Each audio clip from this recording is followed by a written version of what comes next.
আজ মা বাবা অসহায়, মা বাবা তাকায় তাকায় দেখতেছে ছেলেটা চোখের সামনে নষ্ট হয়ে যেতেছে, হিম্মত করে না। চুল, চেহারা, কথাবার্তা, আচরণ এমন এমন উগ্র, এমন বদমেজাজ, বদ আখলাক, এমন হিংস্র জানোয়ার। নারী দেখে দেখে, ছবি দেখে দেখে, হারাম দৃশ্য দেখে দেখে, অসৎ বন্ধুদের আড্ডায়, একটা মোবাইলের অসভ্যতা, ও এমন জঙ্গলি। এখন এই সমাজ অসহায়। মা জানে, বাবা জানে, গ্রামবাসী জানে ও নেশা করে, জুয়া খেলে, ও নারী দেখে, উলঙ্গ ছবি দেখে, কিন্তু ভয়ে বলেন, ভয়ে বলেন কি করতে না কি করে, কার মাথা ফাটাই লায় না, কি কল্লা হালায় দেয় না, ঠ্যাং ভাঙ্গা লায় না। আহা, ঠিক আছে আব্বা, কেউ তো বলতে পারলো না এই সমাজ, সবাই হাত ছেড়ে দিল, অসহায় হয়ে গেল। কিন্তু আখেরাত, কবর, মৃত্যু, পৃথিবীর সব ক্ষমতা একত্র করলেও কি মৃত্যু হবে না? মৃত্যু হবে না? পৃথিবীর সব ক্ষমতার মালিক হলেও মৃত্যু হবে না? তো সেটা, ওটা থামাবো কিভাবে? আমরা আল্লাহকে থামাবো কিভাবে? আয়াহসাবু আল্লা ইয়াকদির আলাইহি আহাদ। আল্লাহ বলছে, আমার বান্দা কি ভেবেছে যে তার উপরে কারো কোনো শক্তি নাই? কি ভেবেছো বান্দা? অসংখ্য বান্দা। আল্লাহ যেন প্রশ্ন করছে, যুবক, এই যুবক, তুমি কি ভেবেছ আজ আর তোমার মা বাবা, স্বজন, দেশ, পাড়া মহল্লা তোমার এই পরিমাণ অসভ্যতা, নোংরামি, অশ্লীলতা, রাত জেগে উলঙ্গ ছবি দেখা, মদ, জুয়া, এই লিপ্ত থাকার পরেও কেউ তোমার উপরে কোনো ক্ষমতা রাখছে না, কেউ সাহস করতে পারতেছে না, কেউ হিম্মত করছে না, কেউ তোমারে ফিরাইবার মতো এই পরিমাণ বুকে সাহস কারো নাই? তা আল্লাহ বলেন, নাফরমান, তাহলে কি এই ভেবেছ আর কেউ নাই? আর কেউ নাই?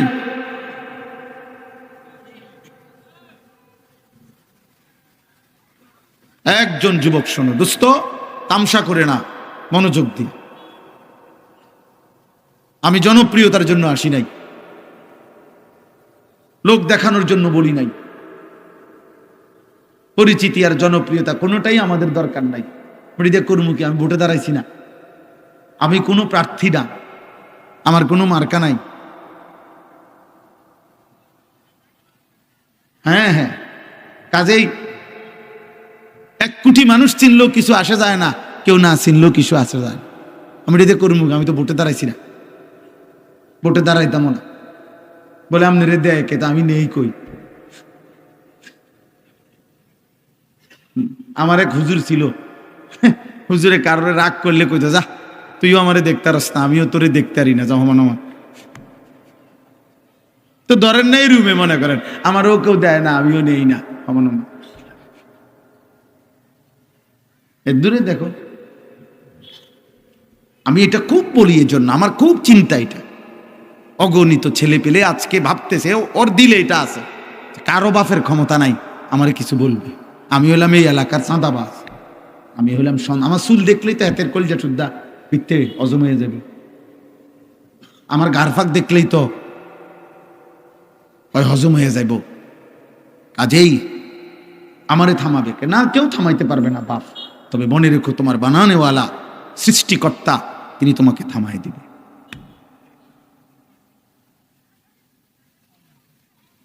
আয়াহসাবু আল্লান ইয়াকদিরা আলাইহি আহাদ।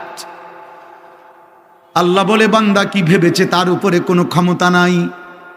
আয়াহসাবু আল্লাম ইয়ারাহু আহাদ। আল্লাহ বলে, বান্দা কি ভেবেছে তাকে কেউ দেখে না? কি ভেবেছো বান্দা?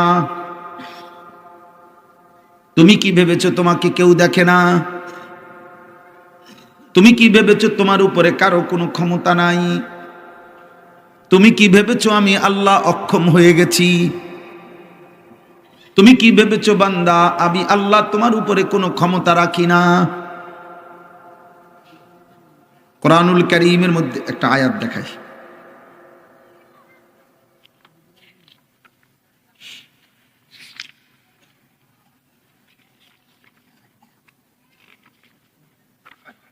এই আমি শুনাই আপনাদের। দেখেন কোরআনুল কারীমের মধ্যে আছে সূরা ফাতির 22 নম্বর পারা 25 নম্বর সূরা 35 নম্বর সূরা।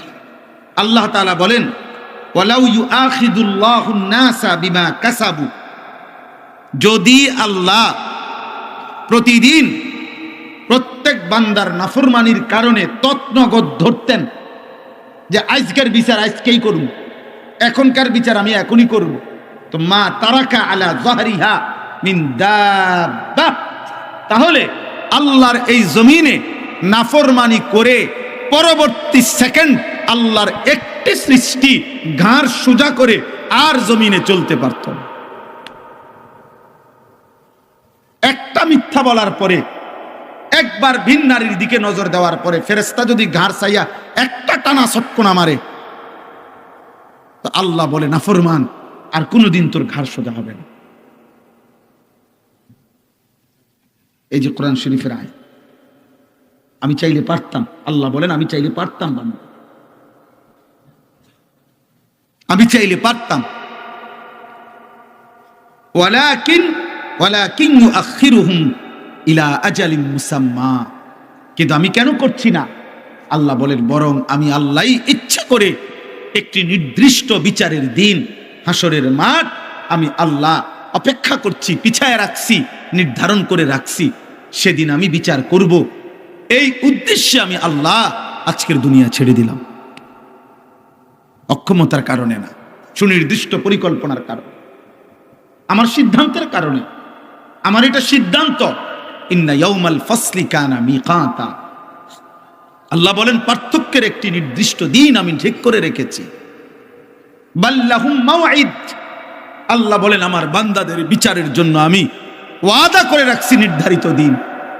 আমি ওয়াদা দিচ্ছি বান্দা, মালিক ইয়াউমিদ্দিন, আমি বিচার দিবসের মালিক, আমি বাদশাহ, আমি রাজা ধীরাজ, আমি শুধু রহমান আর রাহিম না, আমি মালিক। বাদশাহ যেমন আদর করে, বাদশাহ তেমন শাস্তি দেয়। বাদশার উপঢৌকন অনেক বড় হয়, বাদশার শাস্তি অনেক বড় হয়। বাদশাহ গিফট দিলেও অনেক বড় হয়, বাদশাহ শাস্তি দিলেও অনেক বড় হয়। বাদশাহ কাউকে 10 টাকা দেয় না, অতএব বাদশার শাস্তিও একটা থাপ্পড় না। বাদশার পুরস্কার যেমন অনেক বড়, বাদশার শাস্তিও অনেক বড়, অনেক বড়। এই জন্য শুনাইলাম দোস্ত আমার, বন্ধু আমার, প্রিয় ভাই, প্রিয় বাবা, বয়স্ক হই, নওজোয়ান হই, পর্দার আড়ালের মা বোন, সবাই মিলে আল্লাহ তাআলা আমাদেরকে মনে করাইছেন বান্দা, আজ কিংবা কাল সুনির্দিষ্ট দায়িত্বশীল আমি আল্লাহ তাআলা নির্ধারণ করে রেখেছি, তোমাদের প্রত্যেকের মৃত্যু ঘটাবে। সে আসবেই, তুমি জানো বা না জানো।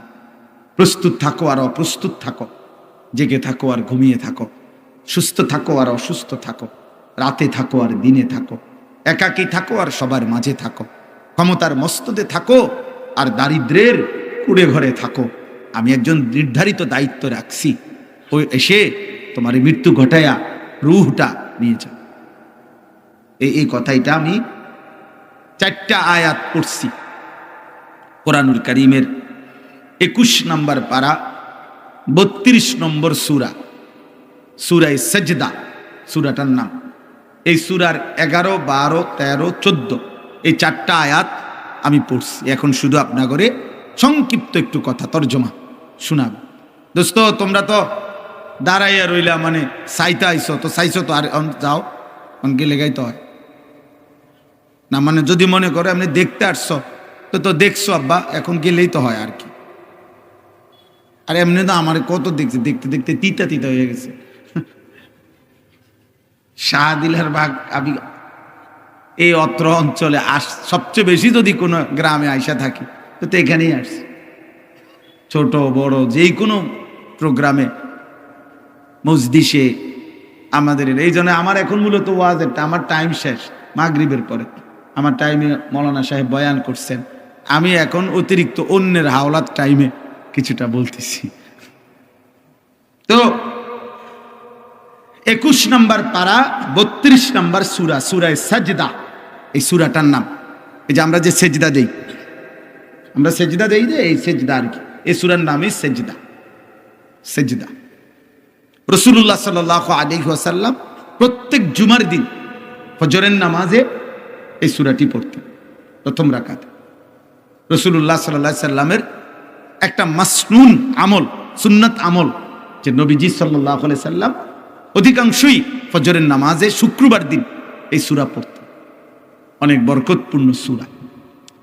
তো এই সূরার এই 4টা আয়াতে আল্লাহ তাআলা বলেন, সবাই মনোযোগ দিয়ে শুনে, যুবক ভাই তোমরাও শোনো, আব্বা কিশোর ভাই তোমরাও শোনো, প্রত্যেকে নিজের জন্য আলাদাভাবে দেখেন আল্লাহ কি বল। আল্লাহ তাআলা বলতেছেন, কুল, হে নবী আপনি বলুন, আপনি আমার বান্দাদেরকে শুনান, আপনার উম্মতকে শুনান, ওরা আমারও বান্দা আপনারও উম্মত। তো আপনি বললে দুইটাই হয়ে যাবে, আমার বান্দারও আপনারে দিয়া বলাইলাম, আবার আপনার উম্মত আপনি বললেন, তাইলে একসাথে দুটোটাই আদায় হয়ে যাবে। আমার বান্দা আপনার উম্মত, আপনি বলেন, আপনি বলেন। ইয়াতাওয়াফাকুম মালাকুল মাউত, এই যে মালাকুল মউত, আমরা যে বলি মালাকুল মউত মানে আজরাইল, এই আল্লাহ শব্দটা হুবহু ব্যবহার করছে। ইয়াতাওয়াফাকুম মালাকুল মউত, তোমাদের সকলকে মৃত্যু ঘটাবে, মৃত্যু ঘটাবে মালাকুল মউত আজরাইল, আল্লাযী ওয়াক্কিলা বিকুম, যাকে আমি আল্লাহর পক্ষ থেকে তোমাদের জন্যে জান কবজের দায়িত্ব দেওয়া হয়েছে। আমি আল্লাহর পক্ষ থেকে আমি তাকে দায়িত্ব দিয়েছি, যেই মালাকুল মউত, সে নিশ্চিত তোমাদের প্রত্যেককে জান কবজ করবে, মৃত্যু দেবে। এই জন্য কম শুনি আর বেশি শুনি, কোনো আলেমে দ্বীনের ওয়াজ শুনবার যখন সুযোগ হয় সামনাসামনি, এটা খুব গনিমত, এটা কাজে লাগানো উচিত। এমনিতে তো আর 24 ঘন্টা ওয়াজ হয় না, সারা বছর আর ওয়াজ হয় না, ফলে যখন আবার সবার ব্যস্ততা থাকে, সুযোগ সুবিধা হয় না, ফলে যখন সুযোগ হয় সামনাসামনি শুনবার, এই সময়টাকে কাজে লাগানো উচিত। মানুষের জীবনের পরিবর্তন চোখের বরকতে, নজরের বরকতে, শুধুমাত্র শব্দগত নীতি বাক্য এতটুকুতেই যথেষ্ট না। কোনো জীবন্ত মানুষের স্পর্শ, সাহচর্য, সান্নিধ্য, ওনার সাথে উঠা বসা, আসা যাওয়া, ওনার নজরে দৃষ্টিতে থাকা, এটা মানুষের পরিবর্তনের জন্য খুব জরুরি, খুব জরুরি, খুব জরুরি। এই জন্য যুগে যুগে মহান আল্লাহ পাক মানুষের হেদায়েতের জন্য 2টা জিনিস রাখছেন। একটা হলো কিতাবুল্লাহ, আসমানি কিতাব, আরেকটা হলো রিজালুল্লাহ, আল্লাহর পক্ষ থেকে মনোনীত বান্দা, কখনো নবী রাসূল, কখনো উলামায়ে কেরাম। এই 2টা একসাথে না থাকলে কারো জীবনে ওর হেদায়েত হয় না। শুধু বই পড়ে, শুধু কি ধর্মীয় বইয়ে পড়ে মনে করে, কিন্তু নিজে নিজে পড়ে, নিজে নিজে ব্যাখ্যা করে, নিজে নিজে বুঝতে চেষ্টা করে, ওই বেচারা হেদায়েত পায় না, এমনি পড়ে আর কি। আবার কোনো ব্যক্তিকে অনুসরণ করে, কিন্তু উনি কোরআন সুন্নাত থেকে বলুক, নলে আবল তাবল বলুক, যেটা বলুক বলুক, আমি হেরে মানি, এই মানুষের সঠিক পথ পায় না। বরং কোরআন এবং সুন্নাহ এবং সাথে ওইটা বুঝে মানে কোরআন সুন্নাহর আলোকে নিজের জীবন গড়েছেন এমন কোন আল্লাহওয়ালা, ওনার তত্ত্বাবধানে, ওনার নেগরানিতে যে মানুষ তার জীবন চালায়, তো আল্লাহ তাআলা তাকে জান্নাতের পথে নিয়ে যায়, হেদায়েত মিলে। এই জন্য এই যে কয়জন বসছেন, জওয়ান ভাই, বয়স্ক বাবা, চাচা, এটা আমাদের জীবনে বোঝা উচিত, প্রত্যেকের এটা বোঝা উচিত। আমার জীবন, আমার ঈমান, আমার আমল, আমার আখলাক, আমার আখিরাত, এটা সুন্দর করার জন্য, আমলের তৌফিক হওয়ার জন্য এই 2 জিনিস লাগবে: কোরআন সুন্নাহর অনুসরণ, কোনো হক্কানি রব্বানি মুত্তাকি আল্লাহর কোনো প্রিয় বান্দার সান্নিধ্য, সাহচর্য, ওনার সাথে উঠা বসা করা, ওনার কাছে আসা যাওয়া করা, নাই তো হবে না। এই জন্য কোরআনুল কারীমের মধ্যে আল্লাহ তাআলা আমাদেরকে প্রতিনিয়ত জীবনের প্রতিদিন আমাদের জবান দিয়ে আল্লাহ তাআলা এই বাক্যগুলো উচ্চারণ করায় যে সারা দিনে বলবা বারবার, ইহদিনাস সিরাতাল মুস্তাকিম সিরাতাল্লাযীনা আন'আমতা আলাইহিম। এই সূরা ফাতিহা সকাল থেকে নিয়ে রাত প্রত্যেক ওয়াক্ত নামাজে আল্লাহ তাআলা আমাদের জবান দিয়ে বলা। এখানে দুইটারই সমন্বয় আছে। একদিকে বলছে যে আল্লাহ আপনি আমাকে সিরাতে মুস্তাকিম সরল সঠিক পথ দেখান। তো আল্লাহ তাআলা কোরআনুল কারীমের মধ্যে বলছে আন্না হাদা সিরাতি মুস্তাকিমান ফাত্তাবিউ। কোরআন শরীফের আয়াত, আন্না হাযা এই কোরআন, সিরাতি মুস্তাকিমান আমি আল্লাহর সিরাতে মুস্তাকিম, ফাত্তাবিউহু তোমরা অতএব একেই অনুসরণ করো। তাহলে ওই যে আমি চাইছি যেটা ইহদিনাস সিরাতাল মুস্তাকিম, আল্লাহ বলছে এই যে না, এটা সিরাতে মুস্তাকিম। এরপরে আল্লাহ তাআলা বলছেন সিরাতাল্লাযীনা আন'আমতা আলাইহিম, আল্লাহ আমি এমন একটা পথ চাই, এমন কিছু মানুষের সান্নিধ্য চাই যারা আমার পূর্বে সিরাতে মুস্তাকিমের এই নিয়ামত আমার আগে যারা পেয়েছেন, এমন কারো পথ, এমন কারো সন্ধান, এমন কারো সান্নিধ্য আমি আপনার কাছে চাই সারাদিনে, সকালে দুপুরে বিকেলে রাতে সন্ধ্যায়। তো আল্লাহ তাআলা বলেন ফাউলাইকা মাআল্লাযীনা আন'আমাল্লাহু আলাইহিম, ওই নিয়ামত প্রাপ্ত বান্দারা হচ্ছে কারা, যাদের সন্ধান তুমি চাচ্ছ, মিনান নবিয়্যিন নবীগণ, ওয়াস-সিদ্দীকীন নবীদের পরে আউলিয়াদের মধ্যে সর্বোচ্চ তবকা সিদ্দিক যারা তারা, ওয়াস-শুহাদা আল্লাহর পথে খালেস যারা জীবন দিয়েছে শাহাদাত বরণ করেছে তারা, ওয়াস-সালিহিন ঈমান আমলের উপরে পুরা জিন্দেগি তাকওয়ার উপরে কাটায় এমন আল্লাহর নেক বান্দাগণ তারা। এই চারটা, নবীগণ, সিদ্দিকগণ, শহীদগণ, আল্লাহ তাআলার সালিহিন, নেক আমল, প্রত্যেকটা হুকুম আহকাম মানে এমন প্রিয় বান্দাগণ। তাইলে আল্লাহ তাআলা বলছেন বান্দা আমি দুইটাই তোমার মুখ দিয়া চাওয়াইলাম, দুইটার সন্ধানই কোরআনে বলে দিলাম। সিরাতে মুস্তাকিম চাচ্ছ তো কোরআন নাও, সিরাতাল্লাযীনা আন'আমতা আলাইহিম এটা চাচ্ছ তাহলে নবীর পথ, সিদ্দিকের পথ, শুহাদাদের পথ, সালিহিন আল্লাহর নেক বান্দাদের পথ ধরো, তাহলে ইনশাআল্লাহ তাদের পিছু দিয়ে হলেও জান্নাতে পৌঁছে যাবে।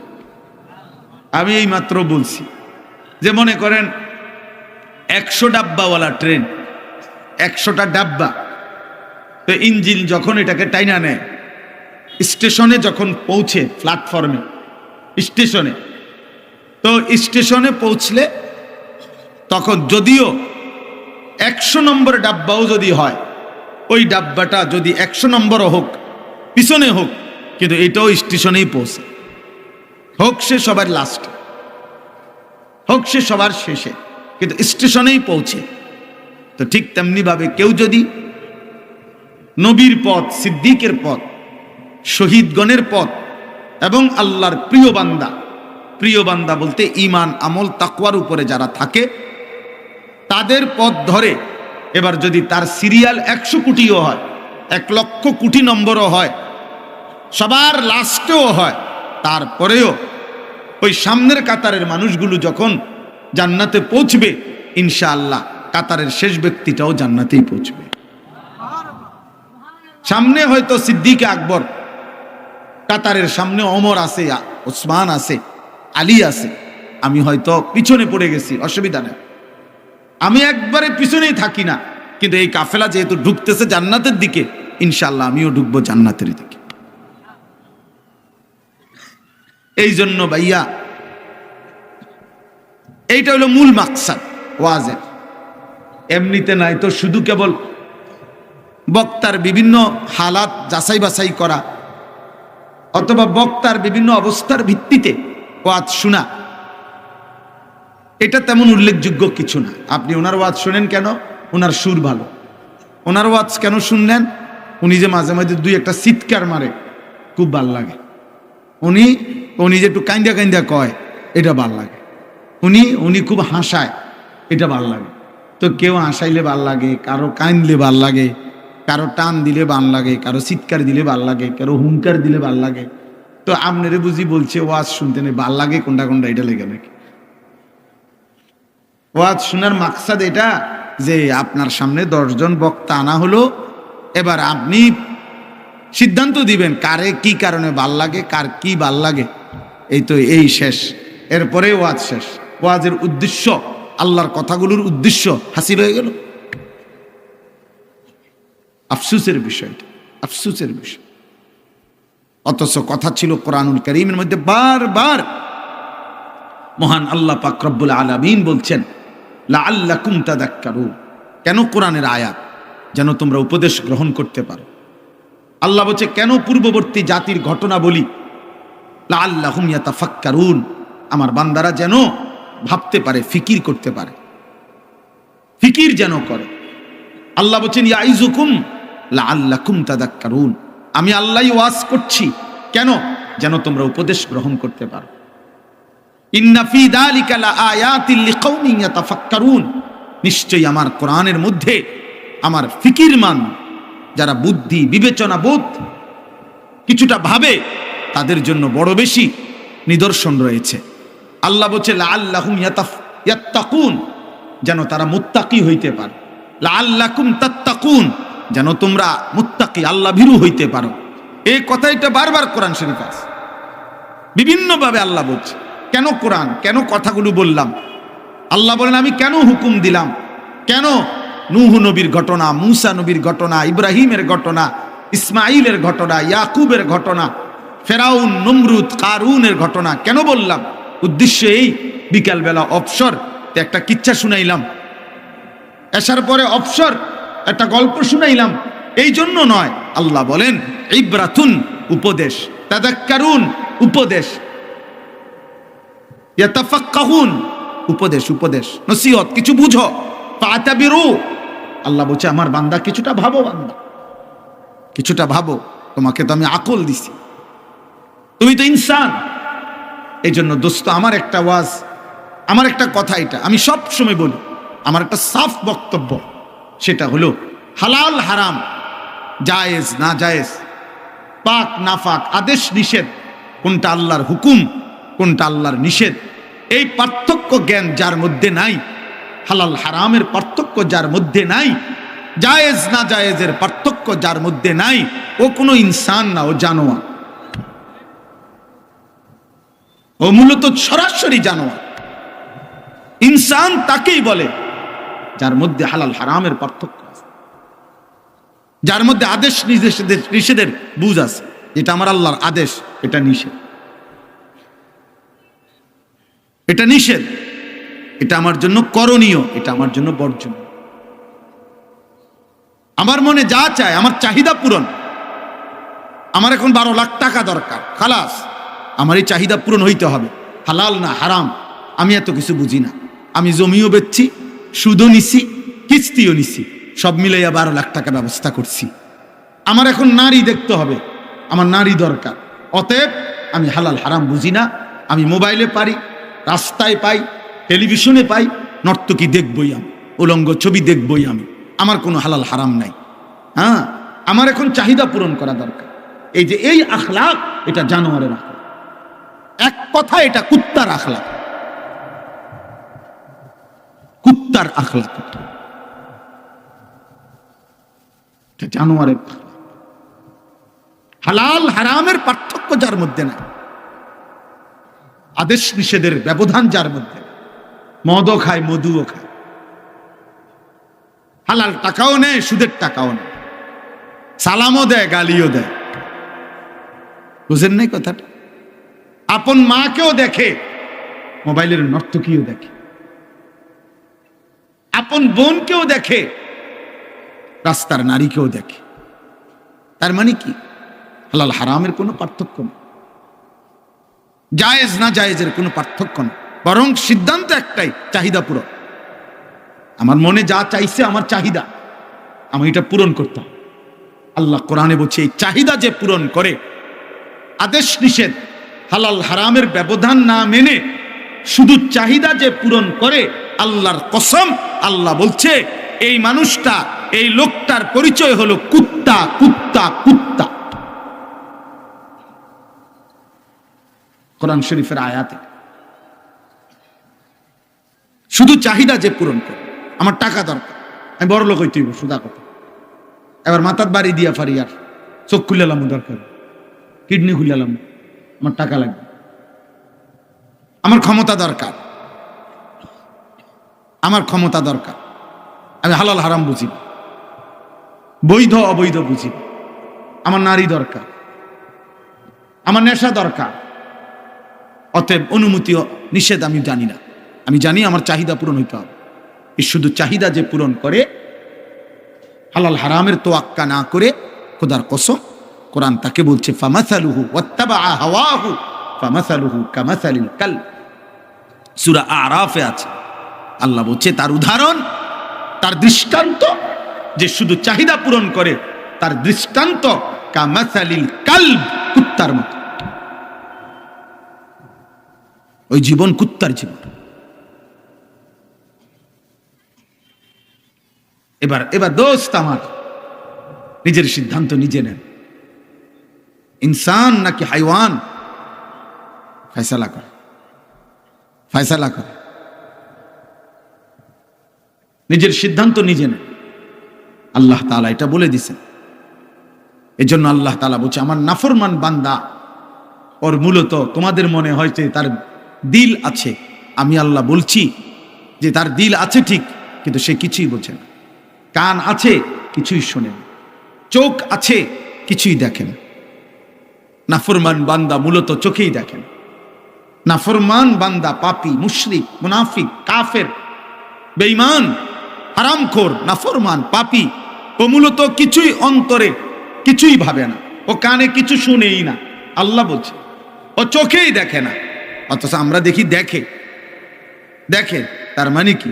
আল্লাহ তাআলা বলেন ওই চোখ আসলে দেখে না যে চোখ আমাকে দেখে, ওই কান আসলে শুনে না যে কান আমি রবের কথা শুনে না, ওই দিল মূলত কিছুই ভাবতে পারে না যে দিল আমি আল্লাহকে নিয়ে ভাবে না। উলাইকা কাল আনআম, আল্লাহ বলেন এরা মানুষ নয়, এরা জানোয়ার। চতুর্থ পর্যন্ত বালহুম আদাল, অথবা অথবা তার চাইতে নিকৃষ্ট, অথবা কুত্তার চাইতেও নিচে, শূকরের চাইতে নিচে, গরুর চাইতে নিচে, ছাগলের চাইতে নিচে। কারণ মানুষ এবং গরুর মাঝখানে কোনো প্রাণী নেই, মানুষ এবং ছাগলের মাঝখান দিয়ে কোনো প্রাণী নেই। বুঝেন নাই কথা? এটা মনে করেন আমি বললাম যে তে মানুষও না ছাগলও না, তো তাহলে মাঝখান দিয়ে কিতা, মানে আরেকটা কি? কথা বলেন, আপনাদের কারো জানা আছে কিনা? তে মানুষও না গরুও না, তো মাঝখানে কি? মাঝখানে কিছু আসেনি, প্রাণী নাই। মানুষ এবং ছাগলের মাঝখান দিয়ে কিছু নাই, মানুষ এবং কুকুরের মাঝখান দিয়ে কিছু নাই, মানুষ এবং শূকরের মাঝখান দিয়ে কিছু নাই। তাহলে হয় সে মানুষ, নয় সে জানোয়ার, কুকুর, গরু, ছাগল, আর নয়তো তার চাইতে নিচে। উপরে উঠতে পারতো না, বলে মানুষের নিচে, তবে ছাগলের উঠবে। এটা কি? এটা তো কইতে হবে, এটা স্যাম্পল কইতে হবে। এমন কোন স্যাম্পল তো নাই। এই জন্য আল্লাহ বলছে বালহুম আদাল, বরং সে জানোয়ারের চাইতেও নিকৃষ্ট। কারণ উপরে তো উঠাই তার না। এই জন্য প্রিয় ভাই, তোমার পরিচয় তুমি ঠিক করলে হবে না। তোমার পরিচয় যিনি সৃষ্টিকর্তা তিনি ঠিক করে দিছে। কোম্পানি বলে দিছে এটা 1 নম্বর, কোম্পানি বলে দিছে এটা 2 নম্বর, কোম্পানি বলতেছে এটা খেলনা, কোম্পানি বলতেছে এটা আসল। আমি যদি বলি কোম্পানি যেটা বলে খেলনা, আমি যদি বলি সেটাকে আসল, কোম্পানি যেটাকে বলে আসল, আমি যদি বলি সেটাকে খেলনা, এটা কোনো পাগলও মানবে না, কোনো পাগলও এটা মানবে না। অতএব সৃষ্টিকর্তা যদি বলে তুমি জানোয়ার, আর তুমি যদি চিৎকার দিয়া হিমালয় পর্বতের চূড়ায় দাঁড়াইও যদি বলো আমি মানুষ, পৃথিবী মানবে না। কারণ বানানেওয়ালা বলছে তুমি মানুষ না।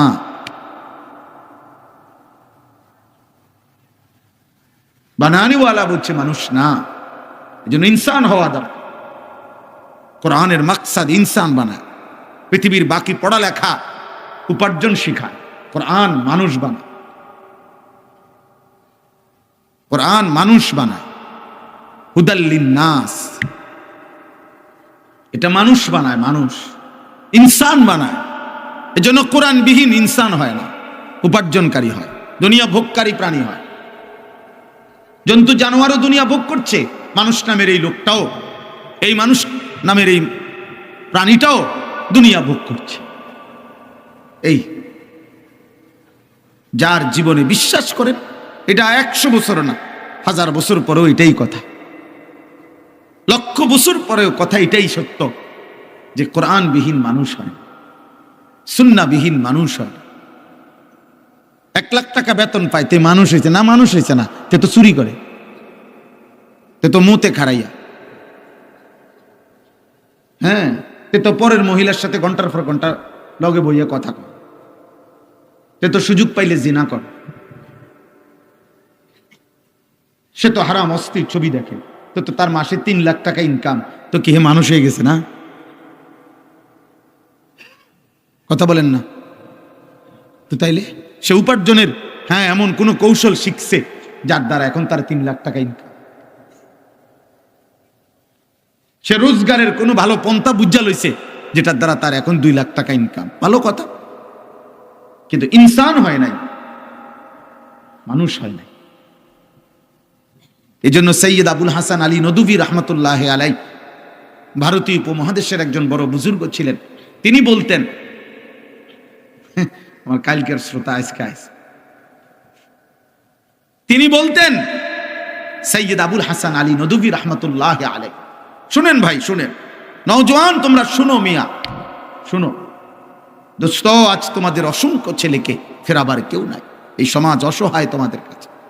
আহ, অগণিত ছেলের কাছে মাত্র 16 বছর, 18 বছর, 20 বছর মাত্র বয়স, আজ মা বাবা অসহায়, মা বাবা তাকায় তাকায় দেখতেছে ছেলেটা চোখের সামনে নষ্ট হয়ে যেতেছে, হিম্মত করে না, চুল, চেহারা, কথাবার্তা, আচরণ এমন এমন উগ্র, এমন বদমেজাজ, বদ আখলাক, এমন হিংস্র জানোয়ার, নারী দেখে দেখে, ছবি দেখে দেখে, হারাম দৃশ্য দেখে দেখে, অসৎ বন্ধুদের আড্ডায়, একটা মোবাইলের অসভ্যতা, ও এমন জঙ্গলি, এখন এই সমাজ অসহায়। মা জানে, বাবা জানে, গ্রামবাসী জানে, ও নেশা করে, জুয়া খেলে, ও নারী দেখে, উলঙ্গ ছবি দেখে, কিন্তু ভয়ে বলে না, ভয়ে বলে না, কি করতে না কি করে, কার মাথা ফাটাই লায় না, কি কল্লা হালায় দেয় না, ঠ্যাং ভাঙ্গা লায় না। আহা, ঠিক আছে আব্বা, কেউ তো বলতে পারলো না, এই সমাজ সবাই হাত ছেড়ে দিল, অসহায় হয়ে গেল, কিন্তু আখেরাত, কবর, মৃত্যু, পৃথিবীর সব ক্ষমতা একত্র করলেও কি মৃত্যু হবে না? মৃত্যু হবে না? পৃথিবীর সব ক্ষমতার মালিক হলেও মৃত্যু হবে না? তো সেটা, ওটা থামাবো কিভাবে? আমরা আল্লাহকে থামাবো কিভাবে? আয়াহসাবু আল্লান ইয়াকদির আলাইহি আহাদ, আল্লাহ বলছে, আমার বান্দা কি ভেবেছে যে তার উপরে কারো কোনো শক্তি নাই? কি ভেবেছো বান্দা? অসংখ্য বান্দা।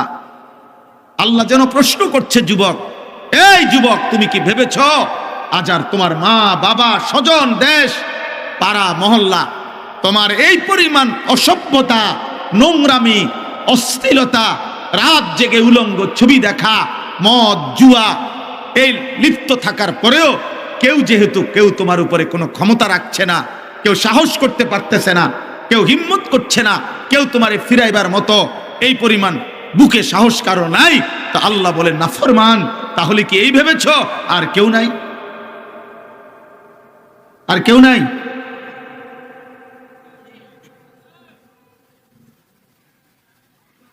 একজন যুবক, শোনো দোস্ত, তামসা করে না, মনোযোগ দিন।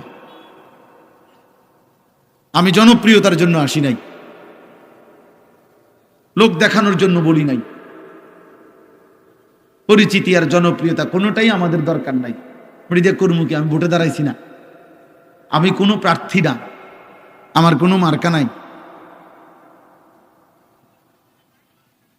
হ্যাঁ, কাজেই 1 কোটি মানুষ চিনলেও কিছু আসে যায় না, কেউ না চিনলেও কিছু আসে যায় না। আমি এটা করবো, আমি তো ভোটে দাঁড়াইছি না, ভোটে দাঁড়াইতাম না। বলে আপনি রে দেয় কে, আমি নেই কই। আমার এক হুজুর ছিল, হুজুরে কারোর রাগ করলে কইতো, যা তুইও আমারে দেখতে পারস না, আমিও তোরে দেখতে পারি না, যাও আমার। তো ধরেন নাই রুমে, মনে করেন আমারও কেউ দেয় না, আমিও নেই না আমার। এর দূরে দেখো, আমি এটা খুব বলি, এর জন্য আমার খুব চিন্তা। এটা অগণিত ছেলে পেলে আজকে ভাবতেছে ওর দিলে এটা আছে, কারো বাপের ক্ষমতা নাই আমারে কিছু বলবে। আমি হলাম এই এলাকার চাঁদাবাজ, আমি হলাম আমার চুল দেখলেই তো হাতের কলজা টুদ্দা পিঠতে অজম হয়ে যাবে, আমার গারফাক দেখলেই তো হজম হয়ে যাইব। কাজেই আমারে থামাবে কে? না, কেউ থামাইতে পারবে না বাপ। তবে মনে রেখো, তোমার বানানেওয়ালা সৃষ্টিকর্তা তিনি তোমাকে থামাই দিবে।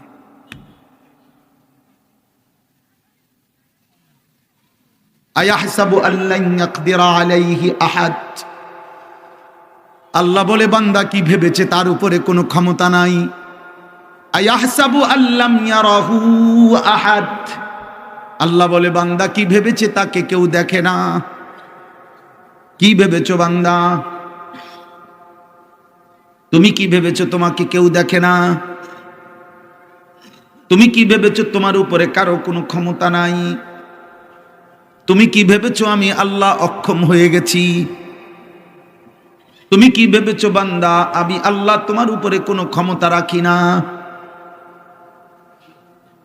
কোরআনুল কারীমের মধ্যে একটা আয়াত দেখাই।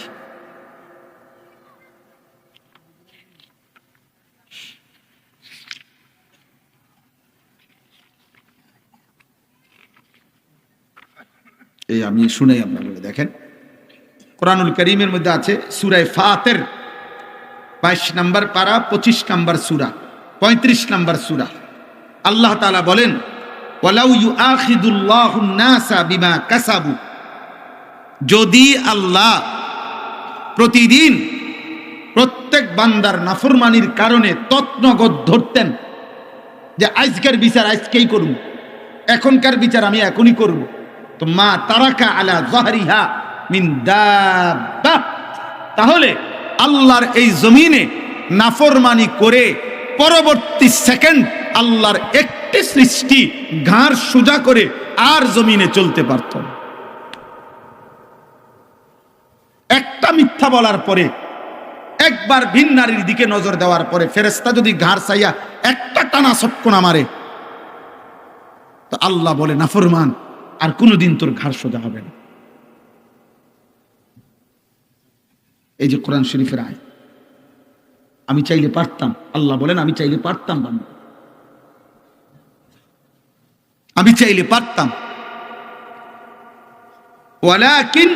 ওয়ালাকিন ইউআখিরুহুম ইলা আজালিন মুসাম্মা। কিন্তু আমি কেন করছি না?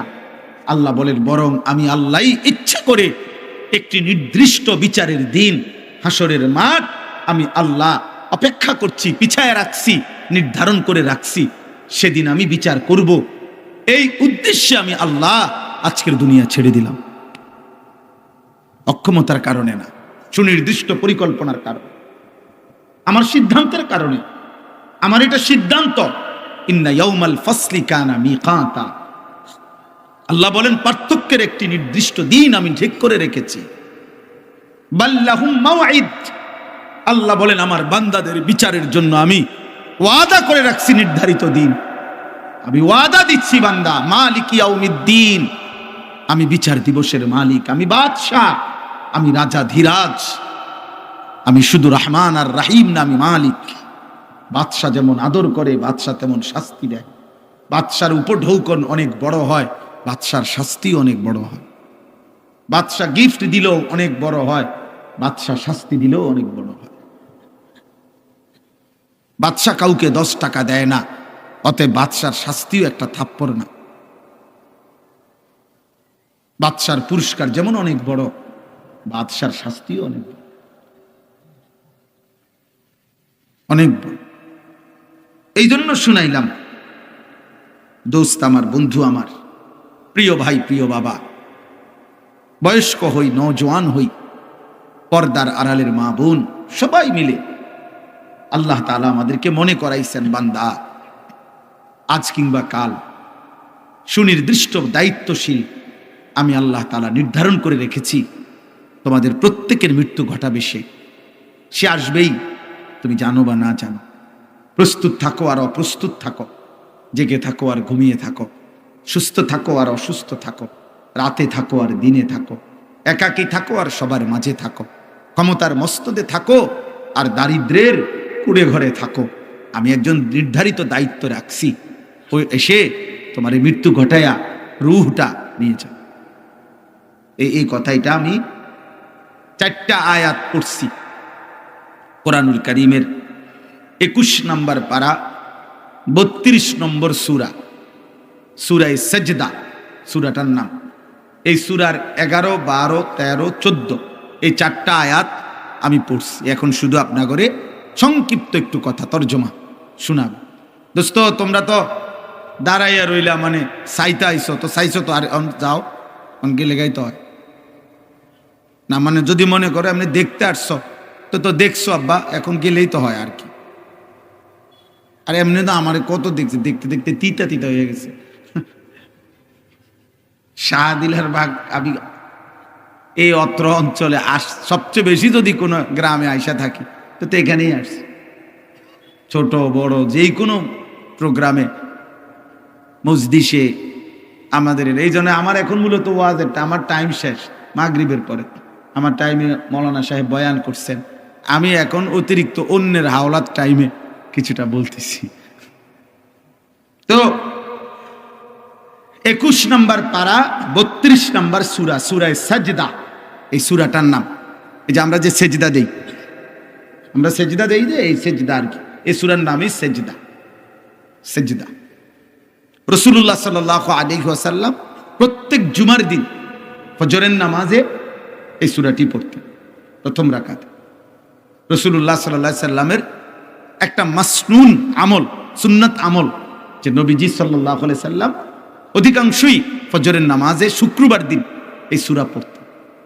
অনেক বরকতপূর্ণ সূরা।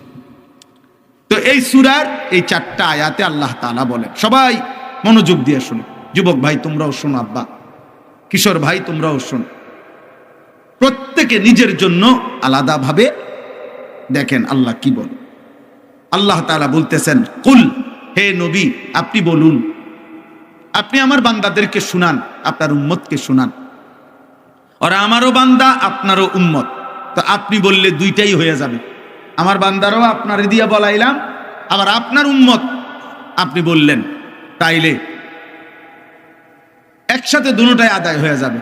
আমার বান্দা আপনার উম্মত, আপনি বলেন, আপনি বলেন। ইয়াতাওয়াফাকুম মালাকুল মউত, এই যে মালাকুল মউত, আমরা যে বলি মালাকুল মউত মানে আজরাইল, এই আল্লাহ শব্দটা হুবহু ব্যবহার করছে। ইয়াতাওয়াফাকুম মালাকুল মউত, তোমাদের সকলকে মৃত্যু ঘটাবে, মৃত্যু ঘটাবে মালাকুল মউত আজরাইল, আল্লাযী ওয়াক্কিলা বিকুম, যাকে আমি আল্লাহর পক্ষ থেকে তোমাদের জন্যে জান কবজের দায়িত্ব দেওয়া হয়েছে।